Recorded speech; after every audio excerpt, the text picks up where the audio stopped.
I guess our courage came out of because we didn't have nothing, that we couldn't lose nothing. But we wanted something for ourselves and for our children. And so we took a chance with our lives. We marched up the steps with this circle of soldiers with bayonets drawn.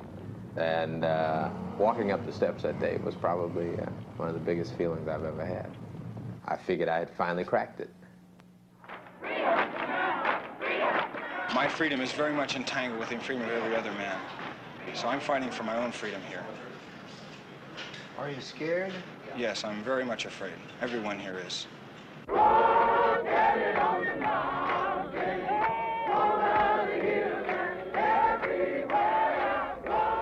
In a 10-year period, in the 1950s and 1960s, America fought a second revolution. It was fought in the South by black people and white. It was fought in the streets, in churches, in courts, in schools. It was fought to make America be America for all its citizens. These were America's civil rights years. I take it then that you are advocating Negroes in New York to stay out of these national chain stores? Oh, no, that's not true. I'm advocating that American citizens interested in democracy should stay out of chain stores. I have thought for a long time that Negroes should be allowed to sit at the counters where we are served downtown.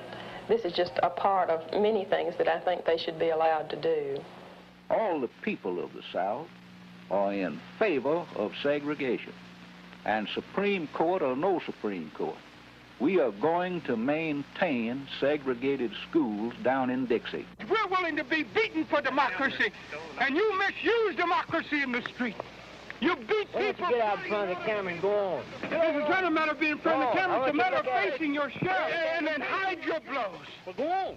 It was a clear engagement between those who wished the fullness of their personalities to be met and those that would destroy us physically and psychologically. You do not walk away from that. This is what movement meant. Movement meant that finally we were encountering on a mass scale the evil that had been destroying us on a mass scale. You do not walk away from that. You continue to answer it.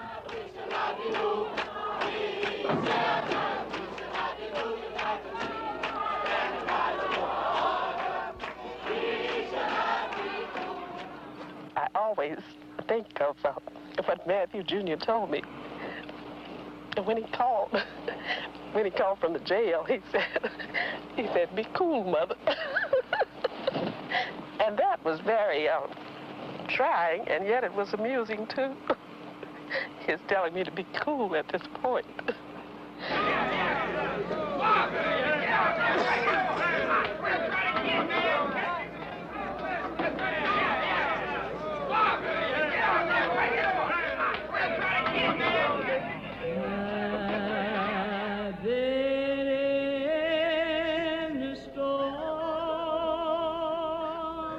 We must come to see that the end we seek is a society at peace with itself, a society that can live with its conscience. And that will be a day not of the white man, not of the black man. That will be the day of man as man.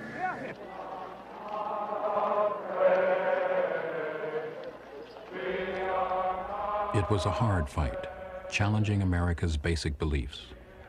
What is an inalienable right? What is equal treatment under the law? What is liberty and justice for all? It was a hard fight, but the prize was freedom, and no American could afford to lose.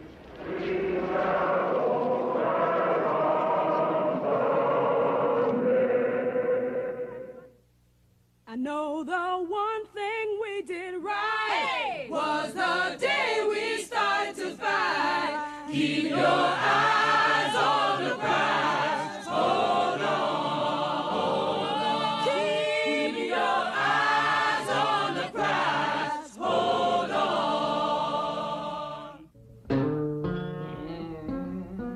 much of this century, America was segregated.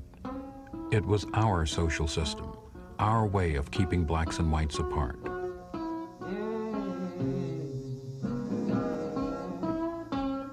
By custom and by law, most blacks were servants, laborers, tenant farmers, went to separate poorer schools, lived in separate poorer housing. Segregation was the context for black lives throughout the country, but especially in the South, a complete environment, socially and psychologically.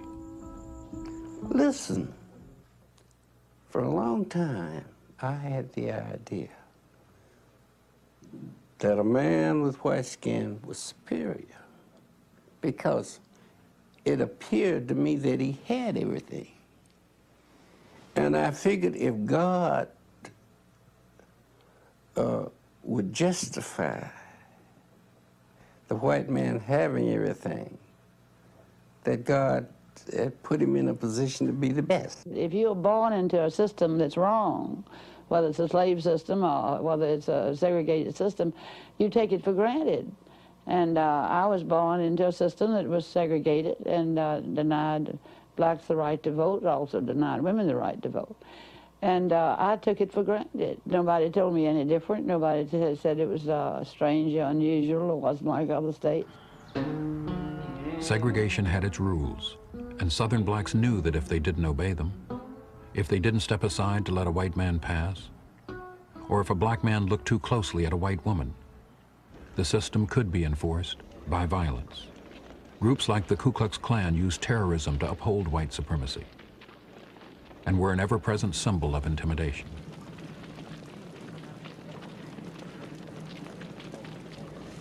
But there were always blacks who fought against segregation.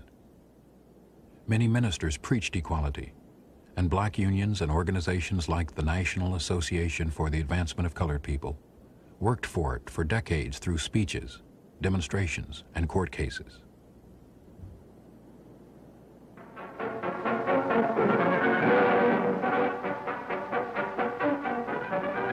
All-American News brings you our people's contribution to America and freedom.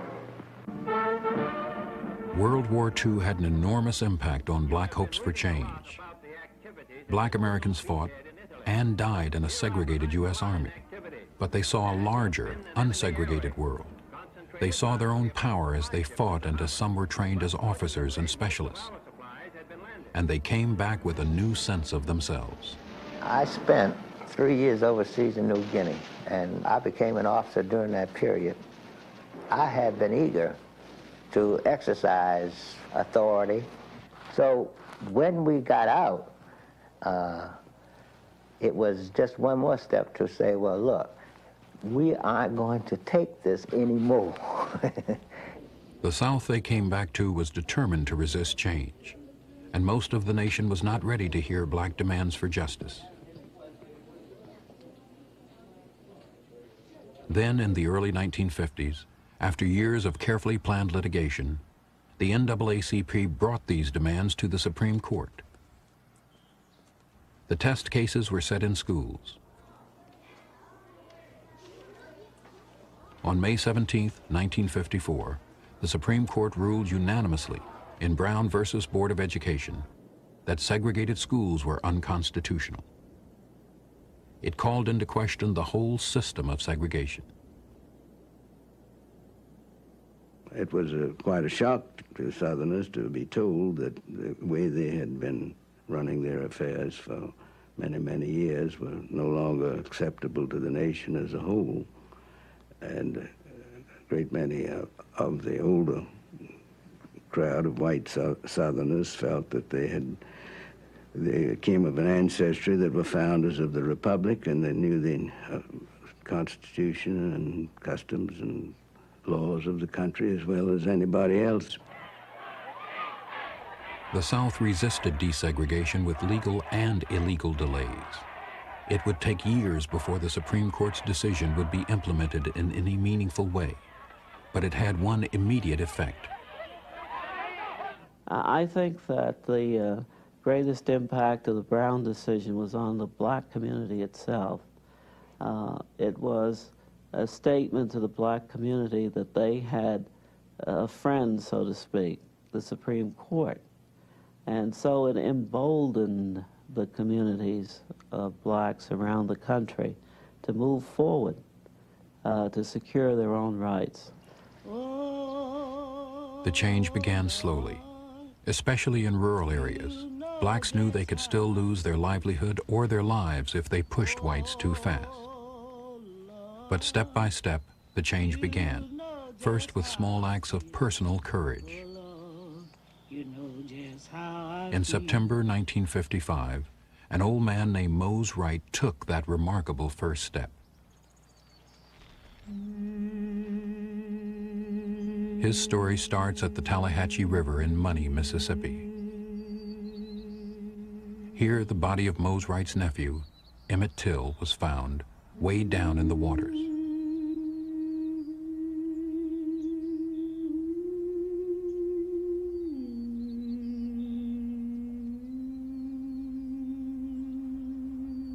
Two local men were arrested and charged with the murder. They were white. Emmett Till was black.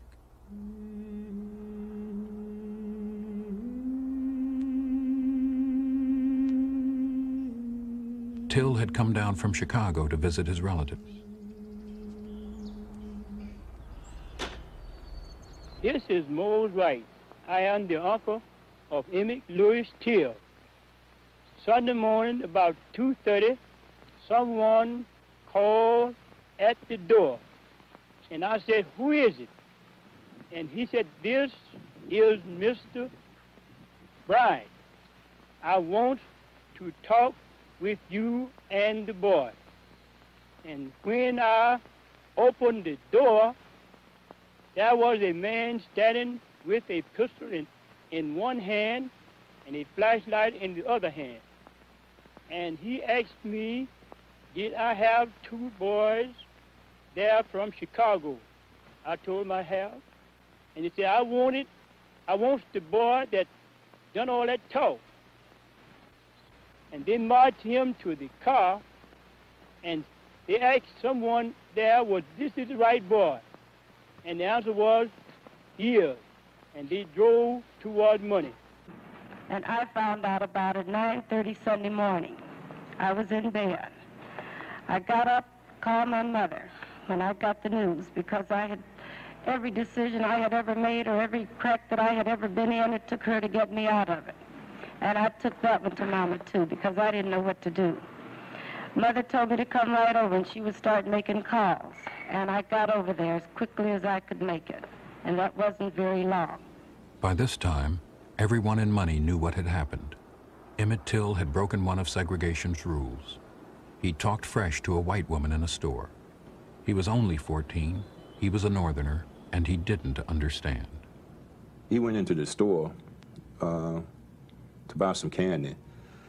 Before then, he had showed the boys around his age, he had some picture of some white kids that he had graduated from. That was, female and male.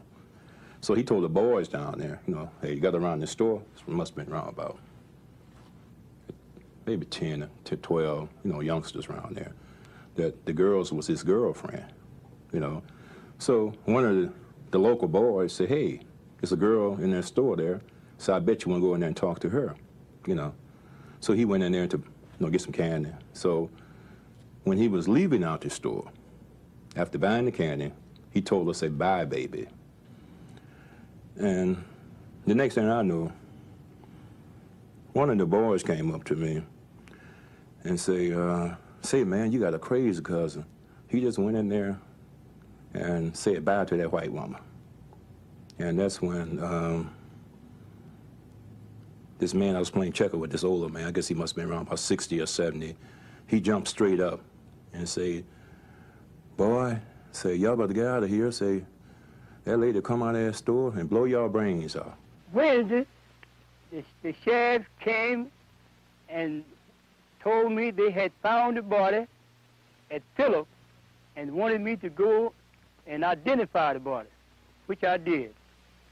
And we found the body with didn't have on any clothes at all, The boiler was so badly damaged that we couldn't hardly just tell who he was, but he happened to have on a ring with his initial, and that cleared it up. The body was shipped home, back north to Chicago, where Mamie Till Bradley insisted on an open casket funeral. So all the world can see, she said, what they did to my boy.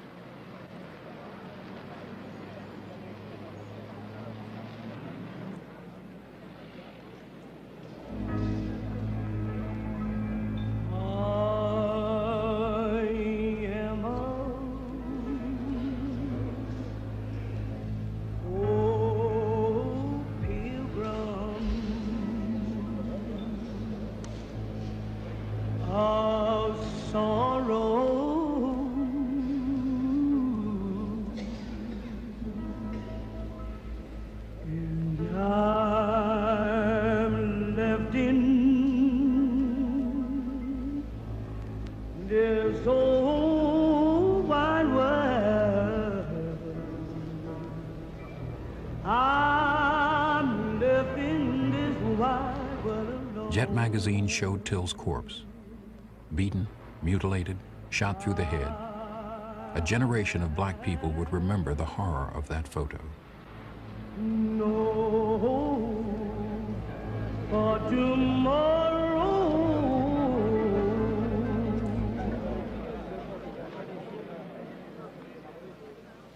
I believe that the whole United States is mourning with me. And if the death of my son can mean something to the other unfortunate people all over the world, then for him to have died a hero would mean more to me than for him just to have died. Roy Bryant, husband of the woman in the store, and J.W. Milam, her brother-in-law, were arrested for the murder of Emmett Till. The trial was held in nearby Sumner, Mississippi.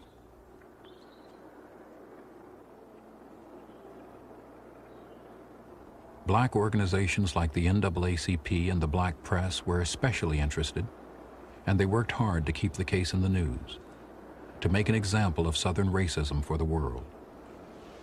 It was because it was a boy that they went there.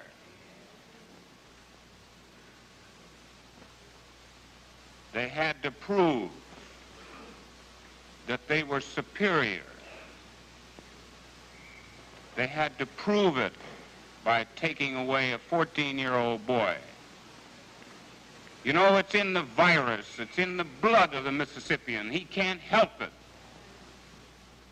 I'd like for the NAACP or any colored organization anywhere to know that we are here giving all parties a free trial and intend to give a fair and impartial trial. And we don't need the help of the NAACP, and we don't intend for them to help us. We never have any trouble until some of our southern niggers go up north, and the NAACP talks to them, and they come back home.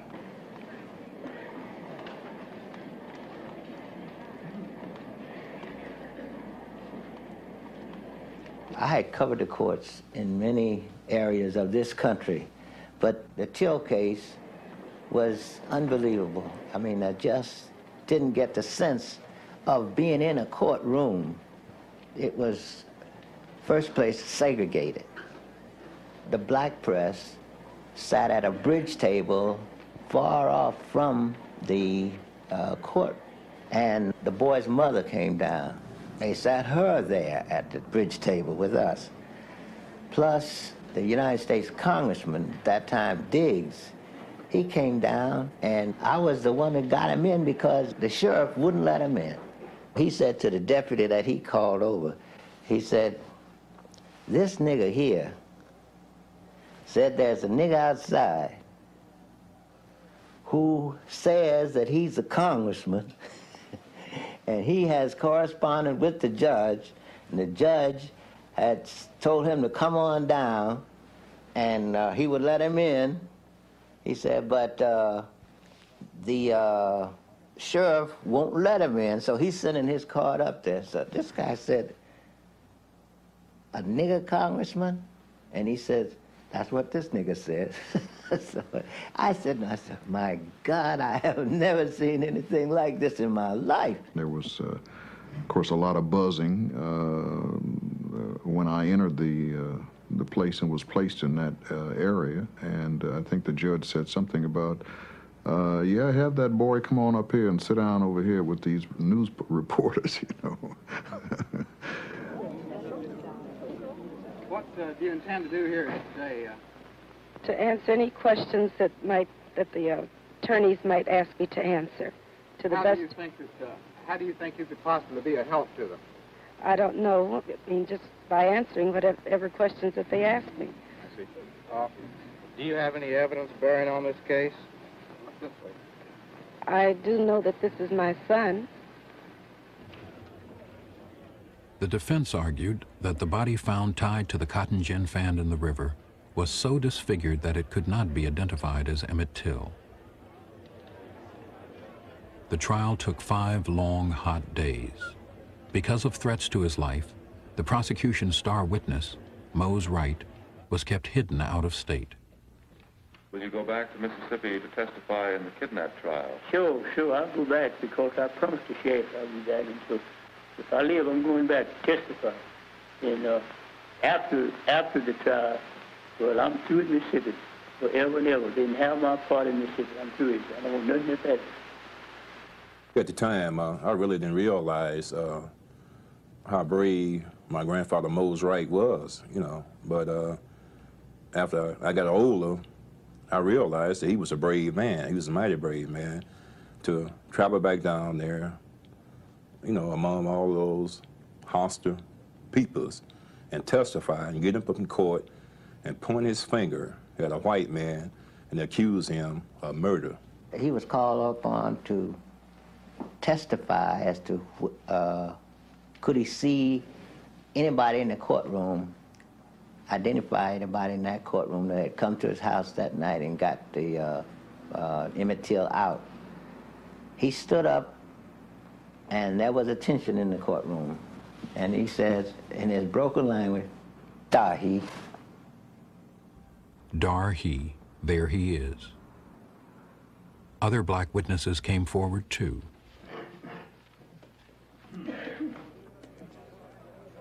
Their courage made no difference in Sumner, Mississippi. As the trial ended, a defense lawyer told the jury he was, quote, "sure every last Anglo-Saxon one of you has the courage to free these men." It took the jury an hour to find the men not guilty.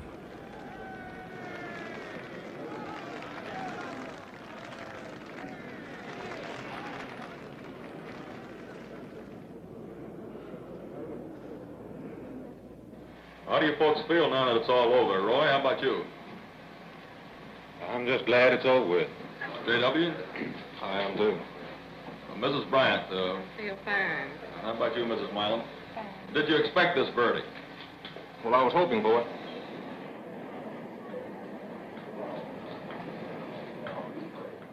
Well, the whole trial was just a farce, but the verdict was the one that I had expected to be given. Months later, Roy Bryant and J.W. Milam told their story of the night of August 28th for $4,000 to reporter William Bradford Huey.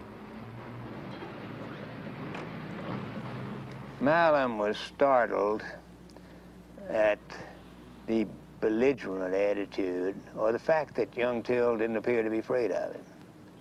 Now, he'd gone and gotten him out of bed and had him in the back of a truck, and young Till never realized the danger he was in. I'm quite sure that he never thought these two men would kill him. And, or maybe he's just in such a strange environment, he just doesn't know what he's up against. And it seems, to a rational mind today, it seems impossible that they could have killed him. But J.W. Milam looked up at me and said, well, when he told me about this white girl he had, he says, my friend, that's what this war is about down here now. He says, that's what we got to fight to protect. And he says, I just looked at him and I said, boy, you ain't gonna never see the sun come up again. For much of Southern history, lynching had been an ordinary story. Race killings were down by the 1950s, but over the years, there had been more than 500 documented lynchings in Mississippi alone.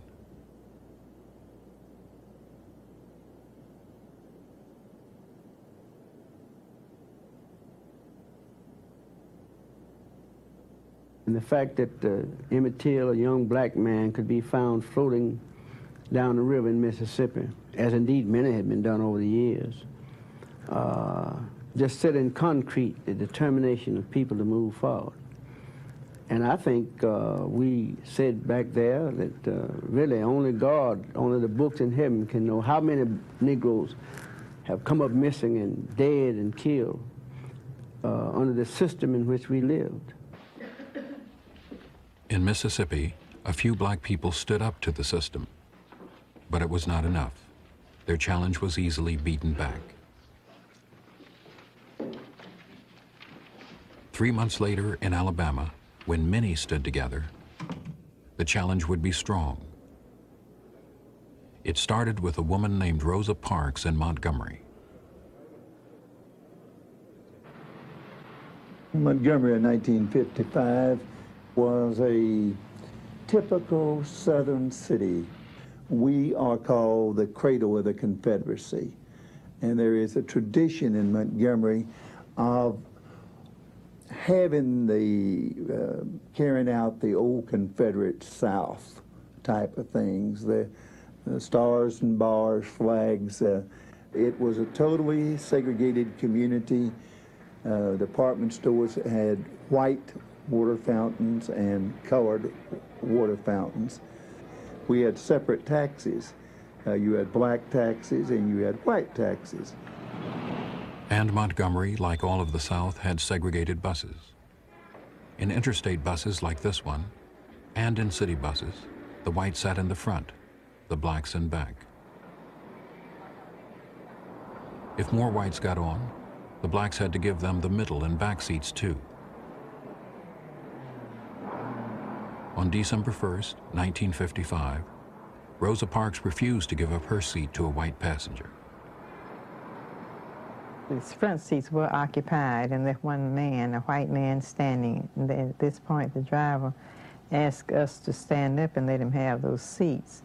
And when none of us moved at his first words, he said, "Y'all make it light on yourselves and let me have those seats." And when the policeman approached me, one of them spoke and asked me if the driver had asked me to stand. I said, yes. He said, "Why don't you stand up?" I said, "I don't think I should have to stand up." And I asked him, I said, "Why do you push us around?" He said, "I do not know, but the law is a law and you're under arrest." Mrs. Parks was formerly my secretary in the NAACP in the local branch for about 12 years. She also worked with me when I was state president in the NAACP. And she also assisted me in the Brotherhood of Sleeping Car Porters. And if there ever was a woman who was dedicated to the cause, Rosa Parks was that woman. This was not the first time a black person had defied the bus segregation in Montgomery. It was not Mrs. Parks' first time. It was her first arrest. E.D. Nixon went to the police station to bail her out. I said, "Miss Parks," I said, "with your permission, we can break down segregation on the bus with your case." I said, I'm convinced that we can do it. And I said, if I wasn't convinced, I wouldn't bother about it. She asked her mother what she thought about it. She said, "I'll go along with Mr. Nixon." I asked her husband. He said, "I'll support it." So that's fine. E.D. Nixon and other black leaders called for a one-day bus boycott. In some cities, it would have been impossible to organize 40,000 people in 2 days. But Black Montgomery had a core of activists in the Women's Political Council, and they distributed these boycott notices all over the city. I called every person who was in every school and every place where we had planned to be at that, have somebody at that school or wherever it was at a certain time, that I would be there with materials for them to disseminate. I didn't go to bed that night. I cut those stencils. I ran off 35,000 copies. But the bus passed right down in front of my house, you know, and I got up to see it, and several buses passed. I was late for work because I was trying to see how many buses was empty, and they were totally empty. The one-day boycott was a success. That night, a mobilized black community turned out for a meeting at the Holt Street Baptist Church and voted unanimously to continue the boycott. The preachers were preaching as I came in. I was about 2 minutes late coming in, and they were preaching, and that audience was so on fire that the preacher would get up and say, "Do you want your freedom?" And they'd say, "Yeah, well, I want my freedom. Are you for what we're doing?" "Yeah, go ahead, go ahead." Overwhelmingly, I don't know if there was one vote that said, no, don't continue. The people wanted to continue that boycott.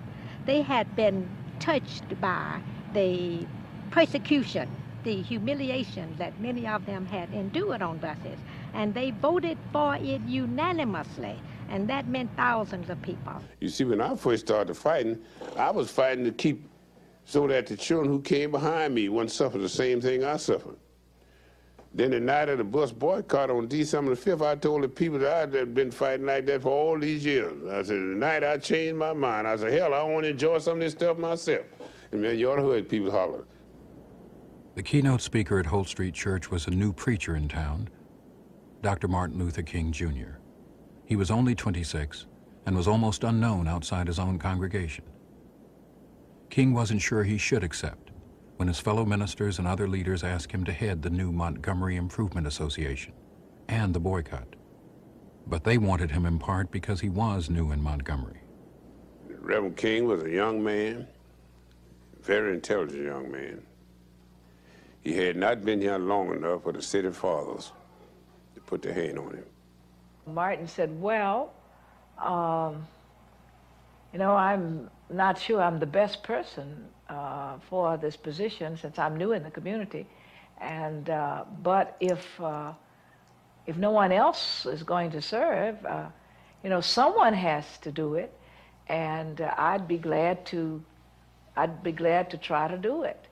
And of course, I guess everybody then assured him they wanted him, so he came home very excited about the fact that he had to give the keynote speech that night at mass meeting. He only had 20 minutes to prepare his speech. We, the disinherited of this land, we who have been oppressed so long, are tired of going through the long night of captivity. And now we are reaching out for the daybreak of freedom and justice and equality.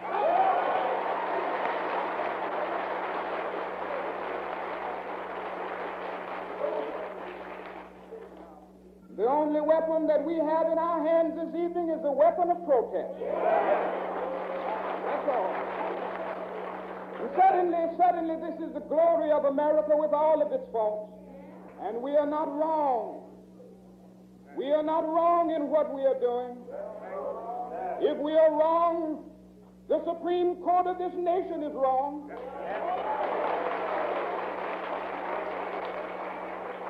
If we are wrong, the Constitution of the United States is wrong.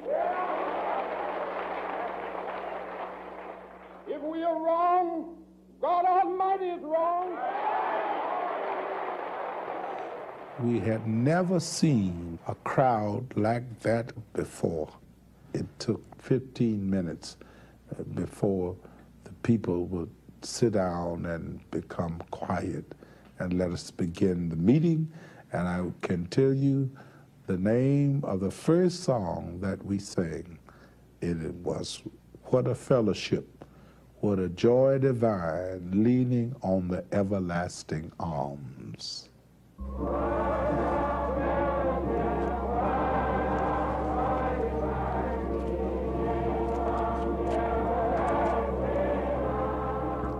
Before the boycott, 2/3 of the bus riders were black. After December 5th, there were almost no blacks at the segregated bus stops or on the buses. They walked, and they created a complex system that used private cars to carry thousands of people each day. we asked for persons who had cars and would voluntarily put them in the transportation pool to let us know and what time they could be used. And in that way, we could know when we would have cars and where they had to go to pick up people. People would call in and say, I'm out here on Cloverdale Road in such and such a block, and I'll be ready at such and such a time. But this was being done all through the day, and we would know what time they were supposed to be picked up and where they were. It was really surprising because we thought, well, maybe some of the people would continue to ride the bus. But after all, they had been mistreated and been mistreated in so many different ways until I guess they were tired, and they just decided that they just wouldn't ride. The black community was inspired by its own success. They held meetings with the mayor and the bus company and found they could stand up to the city commissioners. At first, we didn't even ask for desegregation. We only asked for a more humane system of segregation on the buses. And when the opposition refused to grant that, then we realized that they wouldn't grant anything anyway, so we might as well ask for, complete desegregation. And that's what we went for, and we realized we had to go for broke, so to speak. By this time, the boycott had lasted longer than anyone expected. A wave of violence started. Shots fired at buses. Bombs thrown at Martin King's home and Edie Nixon's home. You've had some rather personal and trying experiences yourself. Are you afraid? No, I'm not. My attitude is that this is a great cause, it is a great issue that we are confronted with, and that the consequences for my personal life are not particularly important. It is the triumph of the cause that I'm concerned about. And I have always felt that ultimately along the way of life, an individual must stand up and be counted and be willing to face the consequences, whatever they are. And if he is filled with fear, he cannot do it. We thought that you could just shame America. So now, America, look at your promises and look at how you're treating your poor Negro citizens. You ought to be ashamed of yourself. But segregation, you can't shame segregation. You can't, rattlesnakes don't commit suicide.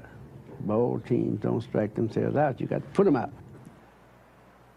The nightly mass meetings in church were the backbone of the boycott. The mass meetings usually were attended by the maids and cooks and janitors and people who really used the buses a lot, and they would be there singing and praying for hours sometimes before the program actually started, the main part of the mass meeting.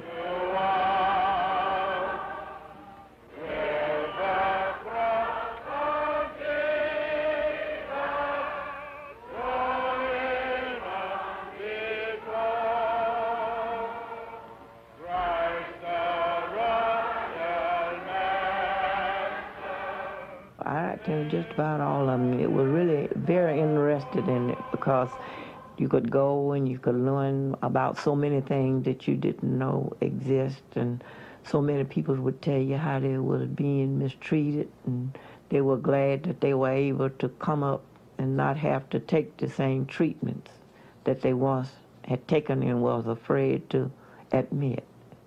The fear left.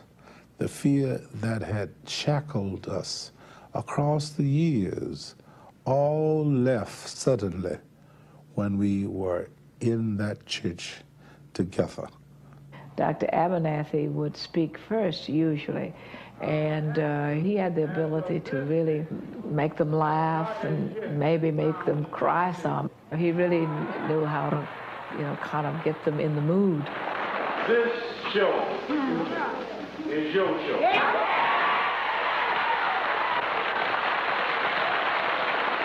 Not only is this show the show of Negroes in Montgomery, but this is the show of Negroes all over America. And then I want to go a little further than that and tell you that truly this show is the show of all freedom-loving people all over the world. I guess you'd call it a kind of folksy quality. He was able to do that because that was a part of his style. Whereas with Martin, he was more, I guess, what you would consider formal, and he would come along with a very thoughtful message. Let me urge you to be sane and rational. Eventually, segregation in public transportation will pass away. Eventually. And I think we should start now preparing for the inevitable. And let us, when that moment comes, go into the situations that we confront with a great deal of dignity, sanity, and reasonableness. It's very hard for an ordinary person to describe Reverend King's speaking ability because he was such an outstanding man. He could make you feel what he was saying as well as hearing what he was saying. He was sincere and dedicated, and he could lift you out your seat. You couldn't just be quiet, look like. It was such a stirring thing that it would affect you. It just go right through you. So I can't say much more than that, but because it is such a stimulating thing. And he was carried away, look like, with his own speech. Dr. King spoke with a new voice. Not only was it a new movement, but it was a new voice that you must love. You must not hate the people who hate or who act like they hate you. You must, and the best thing to make out of your enemy is a friend. So this had a very profound effect upon not only blacks, but whites at this time. You are not going to permit the NAACP to control your state. As the boycott entered its second month, the white community's position hardened. There were whites who were sympathetic to the boycott, but many more were not. A segregationist group called the White Citizens Council held huge rallies and vastly increased its membership, becoming the largest organization in white Montgomery. They targeted anyone, black or white, who supported desegregation. 90% of the white people in Alabama are for segregation, but in the last few years we have had quite a number of backsliders, you might say, that for political reasons, to further their political ambitions, have been trying to garner the Negro vote and would do most anything to get that vote. The Citizens Council is out to utterly destroy those people. The thing that kept the whites going was segregation, was the old way. Don't break the old way. Don't break this fabric. Don't break down segregation. Don't take this away, this old South.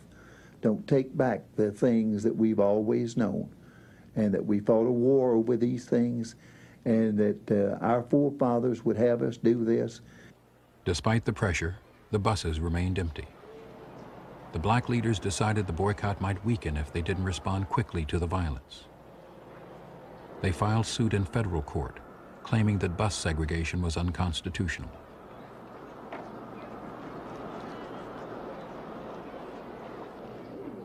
White officials retaliated by indicting almost 90 black leaders under an old anti-boycott law. The tactic backfired. Suddenly, the national press was very interested in the story, and in the eloquent Martin Luther King Jr.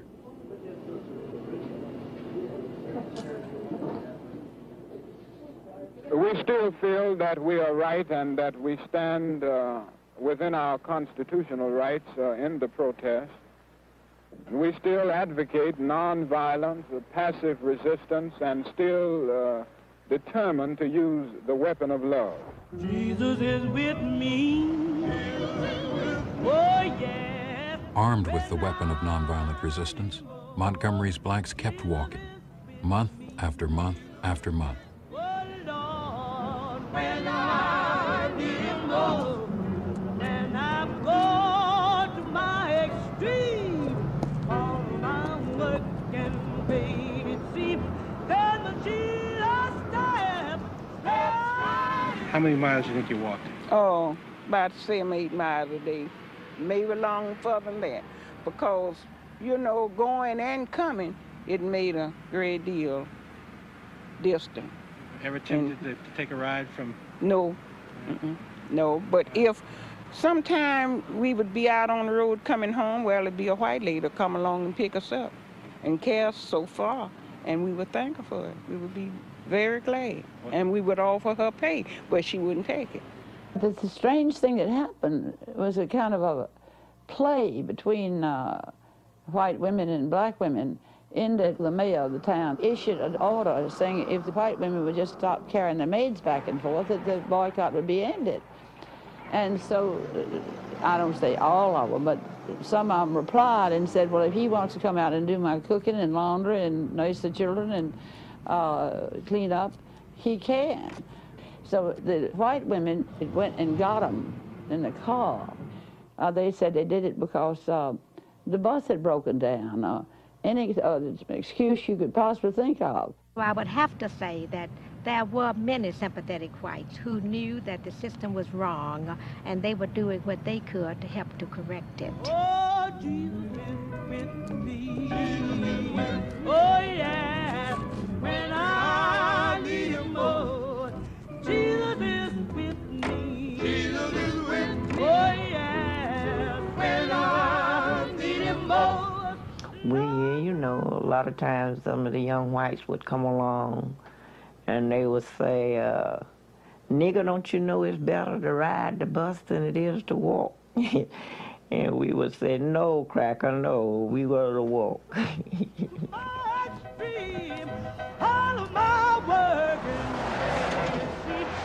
April 1956. The boycott was 4 months old.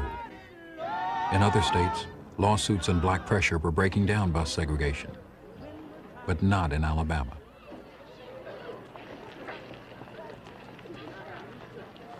We expect the city bus lines of Montgomery and the people of Montgomery to continue to obey all segregation laws as written.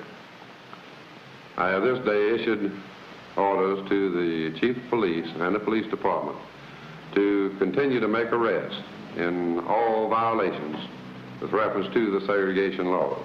Several southern cities, including Richmond, Virginia, Little Rock, Arkansas, Dallas, Texas, and others have ended segregation on city buses, and white and Negro passengers rode together on front seats without incident, mishaps, or disturbances. The public officials of the city of Montgomery and the state of Alabama intend to obey the segregation laws of the city of Montgomery, and we, the Negro citizens of Montgomery, Alabama, do now and will continue to carry on our mass protest.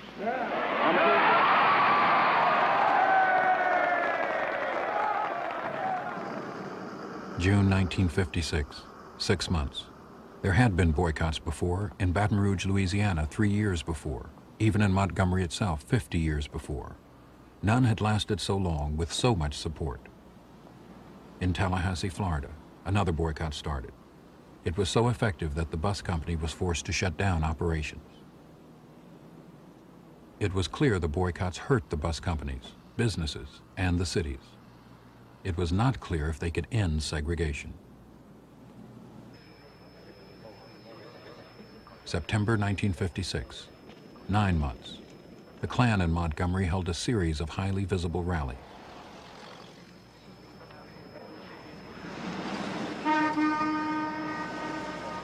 They want to throw white children and colored children into the melting pot of integration. out of which will come a conglomerated, bloody, mongrel class of people. Both races will be destroyed in such a movement in about time. Many in the black community were frightened, but they kept walking. 10 months, 11 months. The boycott's second Christmas was approaching. Downtown stores were hurt, but neither the city nor the marchers would compromise. On November 13, 1956, the U.S. Supreme Court broke the deadlock, ruling unanimously that Montgomery's bus segregation was unconstitutional.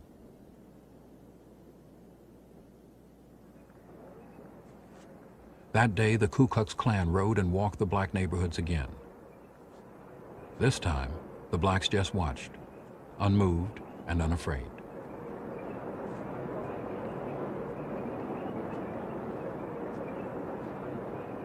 The decision rendered by the Supreme Court yesterday was a victory. Yeah. But it wasn't a victory for colored folks. Don't make that victory that small. It wasn't a victory for 50,000 Negroes of Montgomery. It wasn't merely a victory for 16 million Negroes of America. That was a victory for justice and goodwill. Now, what will be our mode of action in the light of this decision? After thinking through this question very seriously, the Executive Board of the Montgomery Improvement Association recommends that the 11-month-old protest against the city buses will be called off, and that the Negro citizens of Montgomery, Alabama will return to the buses on a non-segregated basis.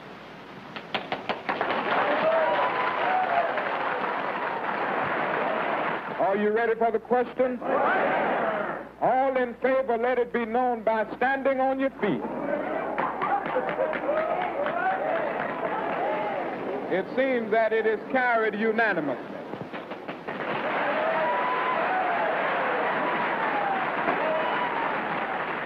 Because you get to understand that God is with you, that God can take care of you, and that this is God's way, and you are there to do it. And I think that's a sense of drive.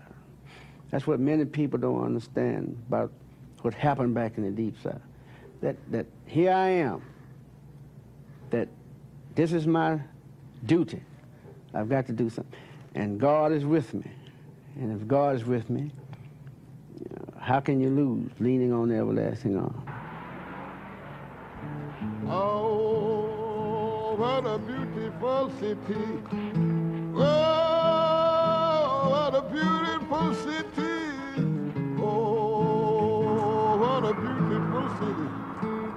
To get to the city. Hallelujah. When the bus boycott was over, the people, the blacks got on the bus to sit on the front seat just to show off. And they had a lot of fun sitting on the front seat, riding to the college or riding away from the college. Nobody sat in the back then because all of them sat on the front. It was a jubilation. It was a joy. Oh, oh, oh, oh, what a beautiful.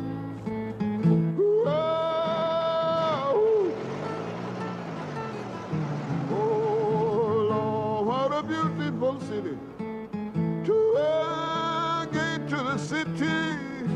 Hallelujah. We had won self-respect. We had forced the white man to give what we knew was a part of our own citizenship, and so we had won that. And if you have never had the feeling to feel that this is not the other man's country and you are an alien in it, but that this is your country too, then you don't know what I'm talking about. But it is a hilarious feeling that just goes all over you, that makes you feel that America is a great country and we're going to do more to make it greater.